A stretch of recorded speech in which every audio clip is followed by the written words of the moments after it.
Damien, a modern day musical. This thing could have been a disaster, but it's not. How did you know? How did you know that you were on the right track and you were going to have something special? I don't know if I ever knew, because it always felt very, somewhat unlikely and even impossible at times. I just had a hope that, that the thing that I loved about the older musicals could still apply to today, that there would be, that they're timeless in a certain sense, that there's still a relevancy to the idea that if you feel enough, you break into song. That simple conceit that drives all musicals, that didn't have to be something that we don't feel is of the now, and that you can make a realistic, modern musical, even though that seems somewhat of a paradox. If somebody is a fan of musicals, especially from the past, what would be 2 or 3 or 4 that you would say are some of your favorites that you base this on? If I had to name 4, I'd say Meet Me in St. Louis, The Umbrellas of Cherbourg, Singing in the Rain, obviously, and then you have to pick like a Fred and Ginger classic, Top Hat, maybe. What about those and what about musicals in general really drove you to want to do this? Well, I think those musicals are the one thing I think they have in common. Wildly different films in many ways, but they have in common a certain sense of humanity. That no matter how candy-colored and magical and elaborate, the artifice of those movies can be, they actually have this really, really present beating heart. And you never lose sight of the characters or of the sense of vulnerability or fragility of their emotions. And everything is dictated by emotion. And I think sometimes musicals get a bad rap because we associate them with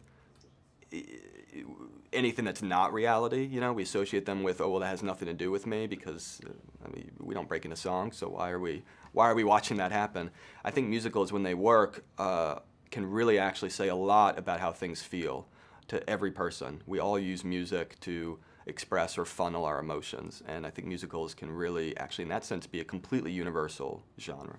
When you had the idea and you were pitching it around, did people say, you take it to Broadway first, right, and get it some exposure, mm-hmm. and then work out the kinks, yeah. and so forth? Well, it's the idea of doing a musical, right now in Hollywood is difficult. An original musical was also just somewhat borderline impossible. Took 6 years to get the financing, and partly because there just was nothing you could fall back on. There wasn't going to be any songs that people went into the theater knowing. There wasn't going to be any property underlying it that people went into the theater knowing. So this was going to be a gamble regardless, and I just felt like there's something beautiful about conceiving a musical, every aspect of it, every department, the choreography, the music, everything specifically for the screen.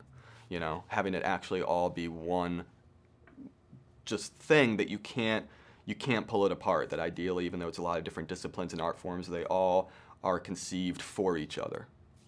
Because it started in your mind and the activity of it so many years ago, it's before Whiplash, so mm-hmm. the success of Whiplash really set you in motion. It allowed. What are asking you, what do you want to do next? Oh well, yeah. The lucky thing with me with Whiplash was that I had the answer of what to do next before it, so I knew right away what I was doing if I could after Whiplash.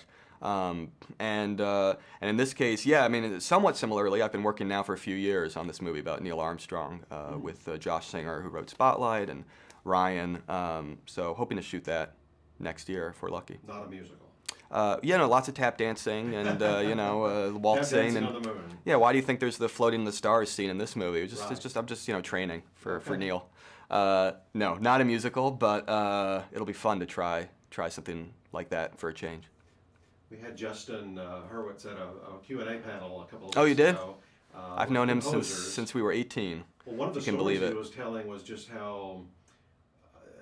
The word's not harsh, but you were really difficult on him in terms of... Oh, he was complaining about me? Well, he wasn't complaining. I pictured you like Fletcher. I was going to say, it's like he was telling, yeah. You knew what you wanted, I guess, in your mind, or you knew when something was good enough. Yeah. You kept sending him back to make sure that it was good enough. Well, he's amazing because he just composes at a piano at the outset. It's a very kind of in some sense old-fashioned, even though he has a very youthful, modern approach to how he does his music. It starts with just piano. He sits at the piano, he plays melodies, and I listen to those melodies when he thinks something is good or has potential. And sometimes it'll just be something like the audition number that Emma does was like maybe 2 drafts in. I mean, very quick, right away we knew, okay, well that's that. And then other things like the main theme of the movie, me and Sebastian's theme, or some of the other songs, yeah, would take into the hundreds, sometimes even thousands of demos, months and months of just 10 piano demos a day. So and how would you know? How did you know? Okay, it was you're now on the right track. It was purely it's like I could never know what anyone else would think. It was purely, did it move me? If I listened and I felt moved to tears or moved to tapping my foot, whatever we were going for, then I would tell him that's the one. Then the next step was he would flesh it out, and we'd play it for some of the other key people of the team, our producers and whatnot.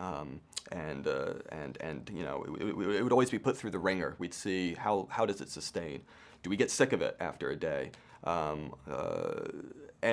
Some songs that we were sure would remain as they were thrown out years into the process, going, no, years later going, I thought I loved that one, but we can do better. So we kept trying to be absolutely ruthless. Nothing was sacred, even down to, once we were only months out from the shoot, we were still sometimes throwing stuff out. Every musical I've ever enjoyed, the cast is so critical. You have to like them, and not just a little bit, but they have to really compel you. Yeah. So why Ryan and why Emma? Why did they? Well, because of that, they have not just a likability, but just an effortless sort of thing on screen where you almost don't see the work behind it. You don't see the sweat. They are effortless movie stars. They are able, in this movie, to ground the most ungrounded things, the most fantastical kind of situations. They make them seem human and natural. And that was my hope always. That's what any cast in this movie had to do. So whether it was Emma and Ryan, it also applied to John Legend, J.K. Simmons, Rosemary DeWitt. Everyone in the cast had to somehow find a way to play this movie straight, play it completely human, completely grounded.